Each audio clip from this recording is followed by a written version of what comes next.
ونزل.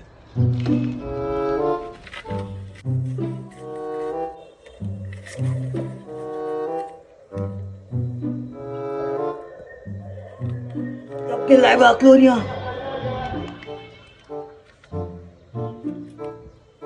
ده ال50 جنيه بجد. طب وبابا اداله ازاي 50 جنيه وبابا معاه فلوس؟ أكيد سرق له سرقة.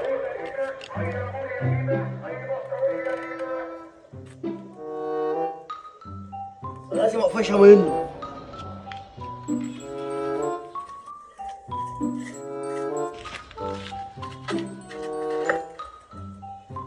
هاخد ال50 جنيه بقى.